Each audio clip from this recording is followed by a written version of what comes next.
What is going on, everybody? To about 29 back in the lounge yet again. Make sure to kick back, relax, and grab some snacks. It's time for another character gameplay preview. And who else except our brand new A tier of the month to kick things off nice. It is back in business, Bex, Becky Lynch, the Showboat Modern Era Showboat Chaotic Modern Era Becky Lynch. I have no idea if this coach is going to change, but it's identical to Zombie Becky's coach. The only difference is that she has a 35k instead of a 26k. Green does 40%, Botch does 60%. So maybe that'll change, maybe it won't change, who really knows. The links, she's got the raw link and the modern link, and she's got a gear.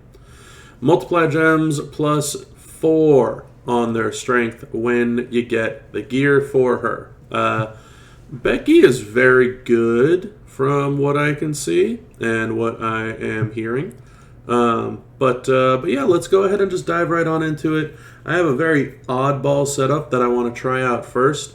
So it's the diving leg drop, the flying forearm smash, and the Bex Exploder suplex. 6 MP purple and green moves. So the leg drop, choose 2 gems to make into 2 turn Juggernaut gems that will turn the bottom 3 rows into multiply gems of strength 6 on every countdown turn, and make 49 multiply gems into purple gems at the end of the countdown. We also have the flying forearm smash, 950k damage, choose 2 gems to make into 2 turn Juggernaut gems that will increase your green MP by 5 on every countdown, and then make row number 2 into protect gem strengths of 1.5 million. And the Bex Exploder suplex, just around 870k damage, force your opponent to skip a turn, and the hardcore move, which is why we're doing this. A very niche setup for sure, but something that definitely stood out to me. If the opponent's style is focused, first deal 1.75 million damage, plus another 5 million bonus damage for every Juggernaut gem.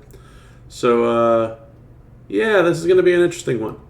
We're starting out with green, purple MP, 1 more for Santa because she doesn't have any MP gear, so that's going to be 6 for purple and green across the board, and we're breaking out Streakberg for another Juggernaut gem, so we could have 3 jugs, and a lot of damage per jug.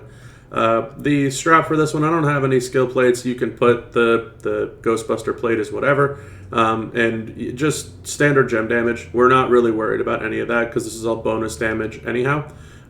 Jade Cargill thankfully is focused, so we get to test that out on her. So let's go ahead and see just how much we can do with Becky. So we get to choose our 3 Juggernaut gems. I don't want them in the bottom 3 rows because of 1 Juggernaut. I don't want them in the the second row because of the other Jug gem. So I'm going to put these 3 at the top here.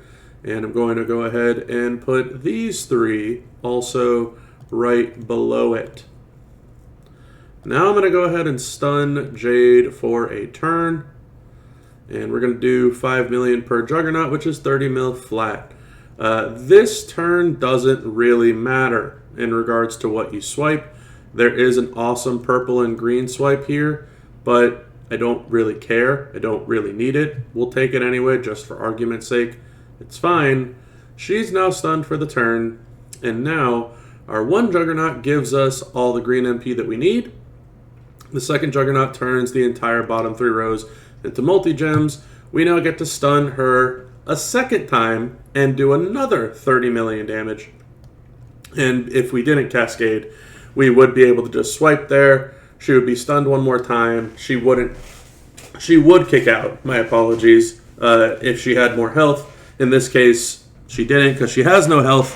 But if we didn't pin her, then what would happen on the 3rd turn would be we would turn all of those multi-gems into purple gems. They would all break and do an overwhelming amount of damage. So I'm going to go ahead and equip our ×2 speed perk, and we're going to run that back 1 more time. All right, so we got our speed perk equipped. Beautiful. Now we can go ahead and put out our Juggernaut gems. So there's a little 3-piece. Here's another 3-piece. And we're going to stun. And now the goal is we're going to try and not pin her. So there's a 3 match. Here's all of our MP. Unfortunately for us, oh well, no, we can. So here's another stun, and 30 million flat damage. We can take this 3 swipe. And now on this turn, which would be our final turn of the jugs, all of those multis get turned into purples, so it's 30 million damage, and then we have an entire row of protect gems. So really strong setup there. Definitely an oddball one. I don't think that's going to be most people's go-to, but that's why I wanted to start with it. It's obviously very good against the focused characters, and some people don't always want to just go up against one type of character. So that's why we started out with that one. Let's go ahead and check out another moveset. Alrighty, now for number 2, moveset number 2, all we are doing is swapping out that green move for the purple move. The Bex Suplex is now in a 6 MP, 870k damage that decreases all of the Jug Gems by 2. So we don't really need extra Juggernaut Gems here. We're not worried about that. 1 Jug Gem would do just fine in this case, but we are going to go ahead and use the 2 that they give us. What we decided to swap out is we're getting rid of Steel for Sherry. We're getting rid of Streakberg for Seth and Nardo. So our multi-gems will go up by a total of 7. Still keeping Woods, still keeping Santa. And this is where the gem damage strap will come in handy. Brought in a purple move damage medal. I don't think that's going to do much. But I want to go ahead and see if the Ministry Business skill plate will trigger or not. Whenever you make 6 or more multiply gems, increase all your gem damage by 100% for 1 turn. So let's go ahead and check that out. Let's see if it does increase or if it doesn't increase. I don't think it's going to be the easiest thing to decipher. But nevertheless, we have our Juggernaut number 1. Boom. Actually, let's check out a purple is 215k. We got Juggernaut number 2. Boom. And then we're going to go ahead and reduce all of our Juggernauts. So there you have it. All the Juggernauts have gone off. We make all the multis. We make all of them into purples, and we got a row of protect gems. So just around 60 mil, about 58 mil. And then we have that entire row of very beefy protect gems as well. So it doesn't look like the Ministry Business did too much work there, but that is okay. Very straightforward, simple, 3 buttons, not really concerned about anything there. Let's go ahead and check out another moveset. Alrighty, now for our third moveset, and definitely also an out there one. We're bringing in some new moves. The Discus Clothesline 1 MP, deal 2.25 million damage and increase your yellow MP by 6. Hardcore, if the opponent's class is a striker, 700k damage, make 18 random multi-gems into strength 6. The Leg Lariat, 1 million damage, 7 MP yellow move, make the bottom 3 rows into cross breaks. And a reversal, if your opponent generates a trap gem, deal 1.75 million damage, get 150% yellow gem damage for 2 turns, and steal the turn, but it will not do anything to the traps. And the Bex Suplex is back, so we got our stun move. Not worried about the focus style, just worried about the stun. So swapped out, nothing on the entourage here. Literally the same exact thing. The only thing we did was we swapped out purple for green MP. Because that will be enough for our Bex Exploder, and the 1 MP gives us enough for the yellow move. The only other thing that we're going to do here is we're going to swap in a green move damage medal instead of a purple. That is not that big of a deal. It's a move damage medal on a gem damage setup. We're still sticking with the Ministry Business plate. That will work on this one. And we're fighting a 6-star silver Stephanie McMahon, because I cannot find a stronger striker opponent, but I do want to showcase what this would look like. So first and foremost, we got to hit the clothesline. Unfortunately, a lot of them are going to go in the bottom section of the board there. We're going to turn the bottom 3 rows into cross breaks, and we're going to hit a stun. So very reminiscent of old school Zombie Bianca gameplay to me. Except instead of a sub, it comes with a stun, and instead of a bleed, it comes with times 13 multiply gems, which to me is much better. So over 47 mil on that rotation, and should be fairly easy to rinse and repeat from that point on out. And then afterwards, what you can do is, and we'll play it out right here very quick because it won't take all that long. Your yellow and green should both be filled afterwards. So what you can do, instead of just starting with the green move again, is you can start with the cross breaks first so that they fill in those bottom 3 rows. And then you can go ahead and hit your generate multiply gem move instead. That way that fills up everything above it. So this is what it would look like on turn 2 if your opponent had kicked out of turn 1 and that 47 million damage hit. And you could still rinse and repeat the whole thing. That time it was 64 million damage before reduction. You can obviously tell it's going to do much more damage when the multi-gems are in the top 4 rows instead of losing out on, 5, 6, 8 of them type of thing in the bottom when you overlap them with the cross breaks. So very, very strong, very solid move set there. Let's go ahead and check out what else she's got cooking. I was actually just thinking about it. What we can do too, and I don't know that it's a necessity, but for those of you that are wondering, we can use the star-crossed skill plate as well. Whenever you make 8 or more cross-break gems, generate 8 multiply gems of strength 8. So let's go ahead and check that out while we're here before we move on to anything else. So again, turn 1, we're going to lose some multiply gems in the bottom there. That looks like a total of 8 of them, which is a lot, but we're going to make up those 8 with the star-crossed. They're only going to be times 8s though instead of times 13s, but that is still a huge pick-me-up with the star-crossed instead. That will give us 55 mil before reduction, so reduced to just under 50. That is not a problem. And then we can go ahead and also check it out, what it would look like on the turn 2 in case you hit that and then your opponent kicked out and you would put the cross breaks down first. I think that will work just as well because you're only making 21 gems on the bottom. You're making 8 more multiplies, so you should be good. In this case, this is what it would look like on turn 2.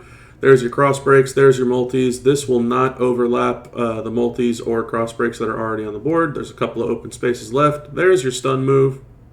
And one more time, blowing up the entire board. That time we broke over 76 million damage. And this is all without the gear. So with the gear, you're adding another +4 on these multi-gems. She is quite good, especially as an A tier. But not to worry, we're going to check out what else she's got cooking.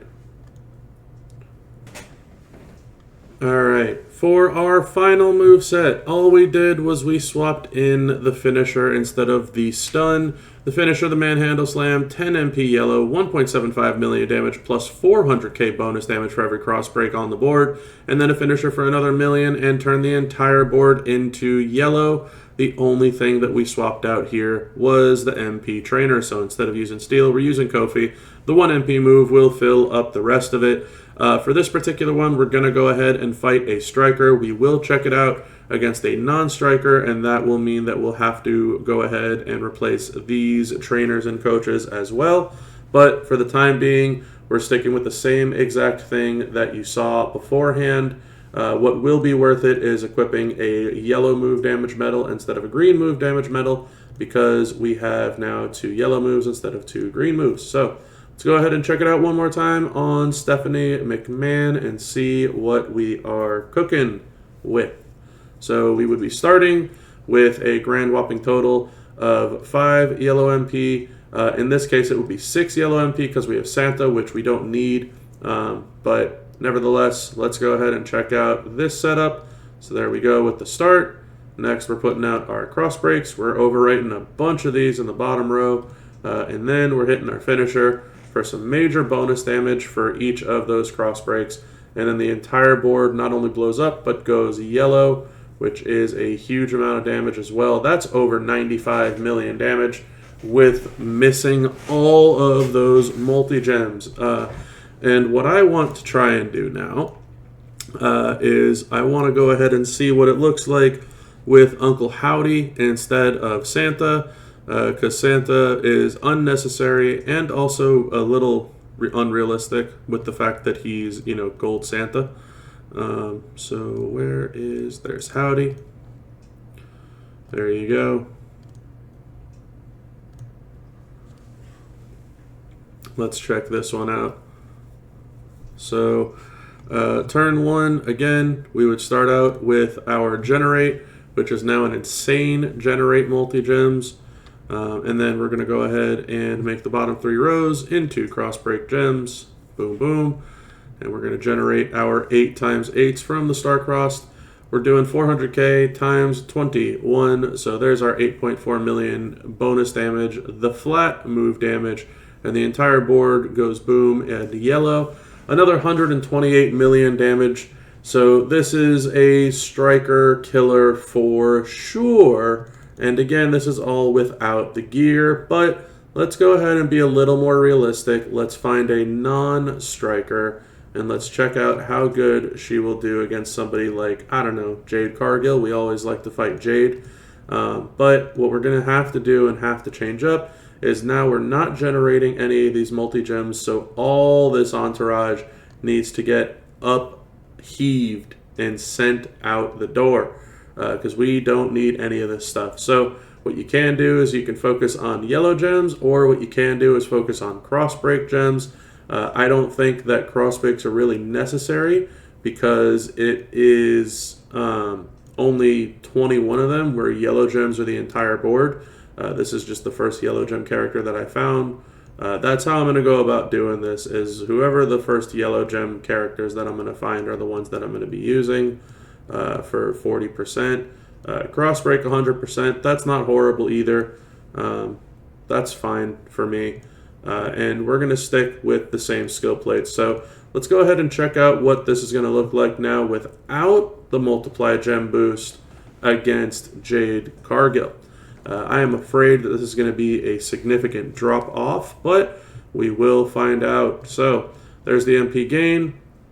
Here is our 3 rows of cross breaks, and our star crossed will trigger again.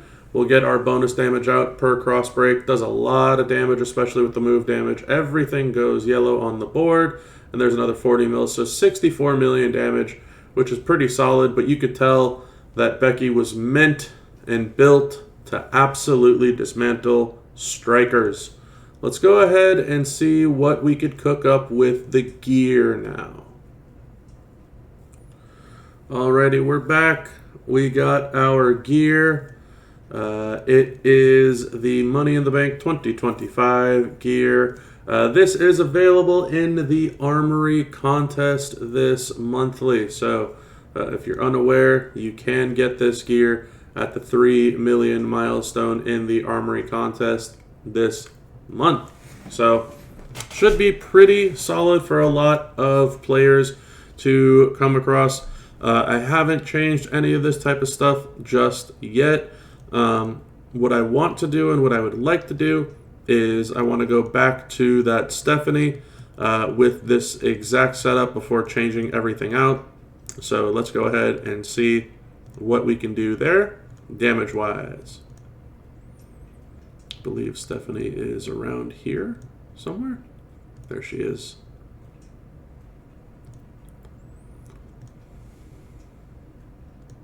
All right. Looks like my game is red ringing. Nope. Looks like we're going in. You never know with this game, right? You never know with this game. All right. So turn 1. Boom. Our gain MP goes, and all of our multi-gems are generated. They're now huge at times 17s. Our cross breaks go, and the star crossed will trigger. And our finisher is going to go off. Boom, all the move damage, all the bonus damage, and the entire board into yellow. And this is what you have to look forward to. 164 million damage against a striker with obviously all of the fixins. So very good from our girl, Becky. Now, as for the other moveset that I do want to try out, her purples are going to be receiving a huge pick-me-up with the gear as well. So what I want to swap out to now is the triple purple setup. So we got our Juggernaut gems back in the fold. Also, while I'm here, let me go ahead and show you. The one move I haven't used is the Disarm Her. 7 MP yellow move. Choose 8 gems to make it to yellow sub-gems. 500k damage. 3 turns. They turn into multi-gems of strength 5. I don't really see very much of a situation where you would want to use that move. You can use that move and it will recycle itself just fine. All of these moves you can essentially make a moveset out of. You could use the sub with the 1 MP and consistently have an endless sub. You can put the stun in there. You could put the cross breaks in there. You could even find a way to hit the finisher in there if you really wanted. It's not for me. If I can use a 1 MP move that just deals more damage than the sub alone, I might as well do that and then just use these 2 yellow moves instead of the sub. But the sub is there if you want to go ahead and use it. But nevertheless, we are back on our triple purple. So green MP, rows of protects, 3 rows into multis, turns them all into purple and decreasing it. So we're going to go ahead and swap out one more time. We have, instead of Kofi, Woods, and instead of Howdy, we're going to use Santa. We're going to stick with Sherry and Seth for now. And this, there's no point in changing it. The move damage is really insignificant. It's a mil, it's a mil, it's a mil. That's fine. You know, if you're going to go from 1 mil to 3.5 mil, we'll do it just for argument's sake, because I've tried to play most of these as best I can. But with the gear, with all the fix-ins, with the triple purple, with the skill plates and all this wonderful stuff, let's go ahead and check out what we can possibly do after all of this is said and done. So there's our 2 jug gems for that. Here's our 2 jug gems for this. And we're going to decrease all of them. So we get our green MP, which we don't need. We turn all these into multis. The row into protect. The bottom multis into purples. And there's a cool 86 mil against everybody. So if you're not looking for someone that's only a striker killer, with all the fix-ins, she could break 80 mil, maybe close to 90 mil if you fine-tune some metals and so on and so forth. But, I mean, look, to me, man, Becky is very good. I like her a lot for this game. Do I think that she's, you know, mommy's on top Rhea Ripley? No, I definitely don't think that she's that good. But I look at the little icon there. That's funny. I'm a fan. I'm a fan of Becky. I think this is a fantastic addition to the game. I definitely think she's strongest Becky in the game, which is saying something, especially as an A tier. I feel like they definitely outdid themselves on this one. I feel like they went above and beyond. I'm thrilled to see an A tier hitting over 100 mil, and sure, maybe it's only against Striker, but I'm thrilled with that. I am looking forward to it. Because she's the A tier, I want to see what we have in store for female boss on, I guess it's week 4, because it's what, Feud Showdown, Feud Boss. So yeah, hopefully by week 4, a lot of us can recruit Becky and see what she's cooking when it comes to boss battle. If I had to assume, it's either going to be a focused boss or it's going to be a striker boss. And with 99 MP, I showed you guys what it would look like on turn 2. That'll also be what it looks like with 99 MP. So that'll be pretty impressive stuff if you ask me. But anyway, enough of me rambling. That's going to be it for this one. If you like the video, make sure to like the video. If you haven't done so already, hit that subscribe button to stay up to date with all the additional content that I'm going to be posting out there. Share with all your friends that want to know what Back in Business Bex is doing in our game of WWE Champions. And leave some comments below. Did you like it? Did you think that I might have missed a moveset? Let me know what you think in the comments below. I do my best to answer each and every last one of them. But enough is enough. That is the end of the road. Hopefully you all enjoyed the video. Until next time, everybody. Have a good one.